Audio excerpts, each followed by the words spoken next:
Hi അസ്സലാമലൈക്കും. എല്ലാവർക്കും പുതിയൊരു വീഡിയോയിലേക്ക് സ്വാഗതം. ഇന്ന് നമ്മൾ വന്നിരിക്കുന്നത് ഒരു പക്കവടയുടെ റെസിപ്പി ആയിട്ടാണ്. നമുക്ക് തട്ടുകടയിൽ നിന്ന് കിട്ടുന്ന അതേ രുചിയിലാണ് പക്കവട ഇവിടെ തയ്യാറാക്കിയിട്ടുള്ളത്. നമ്മളെ വീട്ടിൽ നമുക്ക് കുറഞ്ഞ ഇൻഗ്രീഡിയൻസ് വെച്ചിട്ട് വളരെ സിമ്പിളായിട്ട് തയ്യാറാക്കാൻ പറ്റും.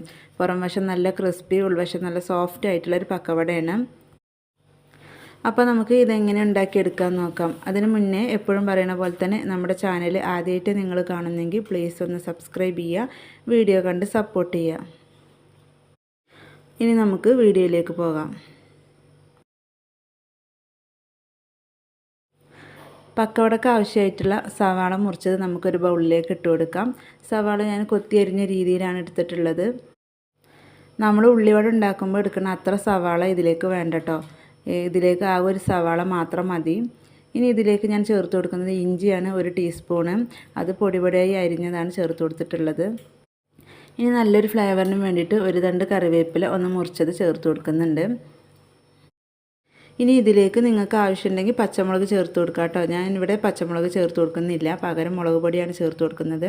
ഒരു 1/2 ടീസ്പൂണോളം എരിവുള്ള മുളക് പൊടി ചേർത്ത് കൊടുക്കുന്നുണ്ട്. പിന്നെ കളറിന് വേണ്ടിയിട്ട് ഒരു 1/2 ടീസ്പൂണോളം കാശ്മീരി മുളക് പൊടിയും കൂടി ചേർത്ത് കൊടുക്കുന്നുണ്ട്. ഇനി നമുക്ക് ഇതിലേക്ക് ആവശ്യമായിട്ടുള്ള ഉപ്പ് ചേർത്ത് കൊടുക്കാം. ഞാനിവിടെ ഒരു 1/2 ടീസ്പൂണിൻ്റെ അടുത്ത് ഉപ്പ് ചേർത്ത് കൊടുത്തിട്ടുണ്ട്. പിന്നീട് വേണമെങ്കിൽ നമുക്ക് ചേർത്ത് കൊടുക്കാം. ആദ്യം കുറച്ചാണ് ചേർത്ത് കൊടുത്തിട്ടുള്ളത്.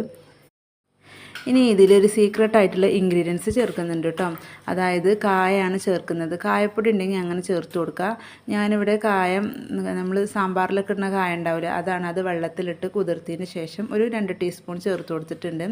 കായം ചേർത്ത് കൊടുക്കാതെ നമുക്ക് തയ്യാറാക്കാം. പക്ഷേ കായം ചേർത്ത് കൊടുത്തിട്ട് തയ്യാറാക്കുമ്പോൾ നല്ലൊരു ഫ്ലേവർ ആയിരിക്കും നമ്മുടെ ഈ ഒരു പക്കവടക്ക് കിട്ടുന്നത്. നിങ്ങൾ തയ്യാറാക്കുമ്പോൾ കായം ചേർത്ത് കൊടുക്കാതെയാണ് തയ്യാറാക്കില്ലെങ്കിൽ ഒരു പ്രാവശ്യം കായം ചേർത്തിട്ടൊന്ന് തയ്യാറാക്കി നോക്കുക. നല്ലൊരു ടേസ്റ്റ് ആയിരിക്കും. എന്നിട്ട് ഇതെല്ലാം കൂടി നല്ലപോലെ കൈകൊണ്ടൊന്ന് ജസ്റ്റ് ഒന്ന് തിരുമ്മിയെടുക്കണം. അപ്പോഴുള്ള അതിൻ്റെ സവാളൻ്റെ ഒരു ഫ്ലേവറൊക്കെ നമുക്ക് പക്കവട തയ്യാറാക്കുമ്പോൾ കിട്ടുള്ളൂ. ഇനി ഇതിലേക്ക് ഞാൻ 1 കപ്പ് കടലപ്പൊടിയാണ് ചേർത്ത് കൊടുക്കുന്നത്. ഞാൻ 250 ml കപ്പിനാണ് ചേർത്ത് കൊടുക്കുന്നത്. പക്കവട ആകുമ്പോൾ കൂടുതലായിട്ട് നമ്മൾ കടലപ്പൊടി ചേർത്ത് കൊടുക്കണം. ഇനി ആ ഒരു കപ്പിന് തന്നെ 1/2 കപ്പ് മൈദ ചേർത്ത് കൊടുത്തിട്ടുണ്ട്. അതുപോലെ തന്നെ 1 ടേബിൾ സ്പൂണോളം അരിപ്പൊടി ചേർത്ത് കൊടുത്തിട്ടുണ്ട്. അരിപ്പൊടി എന്തായാലും നമ്മളൊരു ടേബിൾ സ്പൂണോളം ചേർത്ത് കൊടുക്കണം. എന്നാലേ നമ്മുടെ ആ ഒരു പക്കവട പുറം വശം നല്ല ക്രിസ്പി ആയിട്ട് ഇരിക്കുള്ളൂ. ഇനി ഇതിലേക്ക് ഒരു 1/4 ടീസ്പൂണോളം ബേക്കിംഗ് സോഡ ചേർത്ത് കൊടുക്കുന്നുണ്ട്. നമ്മുടെ പക്കവട നല്ല സോഫ്റ്റായി കിട്ടാൻ വേണ്ടിയിട്ടാണ്. പിന്നെ അതുപോലെ തന്നെ നമ്മൾ ഈ ഒരു മാവ് റെസ്റ്റ് ചെയ്യാനൊന്നും വെക്കുന്നില്ല, പെട്ടെന്ന് തന്നെ ഉണ്ടാക്കിയെടുക്കുന്നുണ്ട്.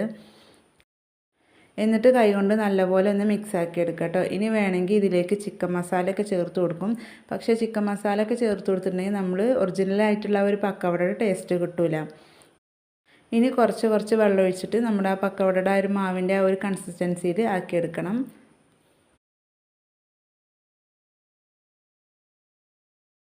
ആദ്യം തന്നെ കൂടുതലായിട്ട് വെള്ളം ഒഴിച്ച് കൊടുക്കരുത്, പെട്ടെന്ന് വെള്ളം അധികമാകും. അപ്പോൾ ഈ ഒരു രീതിയിലാണ് നമുക്ക് കിട്ടിയിട്ടുള്ളത്. നമ്മൾ കൈ കൊണ്ട് ഇങ്ങനെ എടുത്തിടുമ്പോൾ ഒന്ന് മുറിഞ്ഞ് വീഴണം, ആ രീതിയിൽ. അപ്പോൾ ഞാനിവിടെ ഒരു 3/4 കപ്പിൻ്റെ അടുത്ത് വെള്ളമാണ് ചേർത്ത് കൊടുത്തിട്ടുള്ളത്. അപ്പോൾ നമുക്ക് വെള്ളത്തിൻ്റെ ആവശ്യമൊക്കെ നമ്മൾ എടുക്കുന്ന പൊടിക്കനുസരിച്ചായിരിക്കും. ഇനി നല്ലൊരു ഫ്ലേവറിന് വേണ്ടിയിട്ട് കുറച്ച് മല്ലിയിലയും കൂടി മുറിച്ചത് ചേർത്ത് കൊടുക്കുന്നുണ്ട്. എന്നിട്ട് ഒരു സ്പൂൺ വെച്ചിട്ട് നല്ലപോലെ ഒന്ന് മിക്സ് ആക്കി കൊടുക്കാം. എന്നിട്ട് ഒരു 5 മിനിറ്റ് നേരം റെസ്റ്റ് ചെയ്യാൻ വെക്കാം. റെസ്റ്റ് ചെയ്യാൻ വെക്കണമെന്നില്ല, 5 മിനിറ്റ് നേരം വെച്ചിട്ടുണ്ടെങ്കിൽ നമുക്ക് ഒന്നുകൂടി നല്ല ടേസ്റ്റി ആയിട്ടുള്ള, നല്ല പെർഫെക്റ്റ് ആയിട്ടുള്ള ഒരു പക്കവട കിട്ടും. അപ്പം നമുക്കൊരു 5 മിനിറ്റ് നേരം മാറ്റി വെക്കാം കേട്ടോ. ഇനി നമുക്ക് പക്കവട തയ്യാറാക്കിയെടുക്കാം. അതിന് വേണ്ടിയിട്ട് ഒരു പാത്രം സ്റ്റൗവിൽ വെച്ച് നല്ലപോലെ ചൂടായതിൻ്റെ ശേഷം അതിലേക്ക് ഓയിൽ ഒഴിച്ചു കൊടുക്കുക. ഓയിൽ നല്ലപോലെ ചൂടാകണം. എന്നിട്ട് മീഡിയം ഫ്ലെയിമിലിട്ടിട്ട് വേണം നമ്മളിത് ചെയ്തെടുക്കാനും. ഹൈ ഫ്ലെയിമിലിട്ടെടുക്കരുത്, കരിഞ്ഞു പോകും. ലോ ഫ്ലെയിമിലിട്ടിട്ടുണ്ടെങ്കിൽ പെട്ടെന്ന് തന്നെ എണ്ണ കുടിക്കും. അത്യാവശ്യം നല്ലപോലെ ചൂടായതിൻ്റെ ശേഷം മാത്രം ഇട്ട് കൊടുക്കുക. ഞാനിപ്പോൾ സ്പൂൺ വെച്ചിട്ടാണ് ഇട്ട് കൊടുക്കുന്നത്. കൈ കൊണ്ട് വേണമെങ്കിൽ ഇട്ട് കൊടുക്കാം കേട്ടോ. മീഡിയം ഫ്ലെയിമിലിട്ടിട്ട് ചെയ്ത് കൊടുക്കുമ്പോൾ തന്നെ ഇത് പെട്ടെന്ന് പൊങ്ങി വരുന്നുണ്ട്. പിന്നെ അതുപോലെ തന്നെ നമ്മൾ 5 മിനിറ്റ് റെസ്റ്റ് ചെയ്യാൻ വെക്കും കൂടി ചെയ്തപ്പോൾ നല്ല പെർഫെക്റ്റ് ആയിട്ട് തന്നെ വരുന്നുണ്ട്.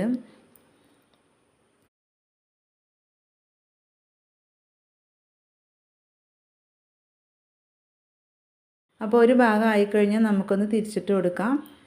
അങ്ങനെ 1-2 പ്രാവശ്യം ചെയ്തതിന് ശേഷം നമുക്കിത് എണ്ണയിൽ നിന്ന് കോരി മാറ്റാം. പെട്ടെന്നായി കിട്ടും, കൂടുതൽ ടൈം എടുക്കേണ്ട ആവശ്യമൊന്നുമില്ല. അപ്പോൾ ഇതാ ഏകദേശം ഇവിടെ ആയിട്ടുണ്ട്. ഇനി കുറച്ചും കൂടെ നേരം നമ്മൾ വെച്ചിട്ടുണ്ടെങ്കിൽ ഇത് കരിഞ്ഞു പോകും. അപ്പോൾ അതിൻ്റെ ടേസ്റ്റ് മാറും. ഇതാണ് ഇതിൻ്റെ കറക്റ്റ് പരുവം. കാണുമ്പോൾ തന്നെ നിങ്ങൾക്ക് മനസ്സിലായിട്ടുണ്ടാവും. ഈ ഒരു കളറിലാണ് നമുക്ക് കിട്ടേണ്ടത്. ഇനി നമുക്ക് ബാക്കിയുള്ളതും ഇതുപോലെ തന്നെ ഒന്ന് ചുട്ടെടുക്കാം.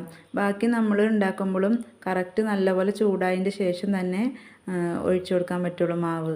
ചൂട് കുറവാണെങ്കിൽ ഒന്ന് ഹൈ ഫ്ലെയിമിൽ ഇട്ടിട്ട് പിന്നെ ഒന്ന് മീഡിയം ഫ്ലെയിമിലേക്ക് ഇട്ട് കൊടുത്താൽ മതി.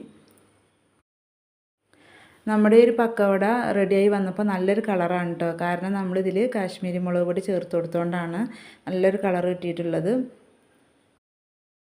അപ്പോൾ ഇത് ഇവിടെ ഏകദേശം ആയിട്ടുണ്ട്. നമുക്ക് എണ്ണയിൽ നിന്ന് കോരി മാറ്റാം. അപ്പോൾ വളരെ പെട്ടെന്നാണ് ഇത് തയ്യാറാക്കിയിട്ടുള്ളത്. കൂടുതൽ ഇൻഗ്രീഡിയൻസ് ഒന്നും ഉപയോഗിച്ചിട്ടില്ല. തട്ടുകടയിൽ നിന്നും വാങ്ങുന്ന അതേ രുചിയിലാണ് നമ്മളിവിടെ തയ്യാറാക്കിയിട്ടുള്ളത്. അപ്പോൾ നല്ല പെർഫെക്റ്റായിട്ട് നമുക്ക് കിട്ടിയിരിക്കണം. നിങ്ങൾക്ക് കാണുമ്പോൾ തന്നെ അറിയാം.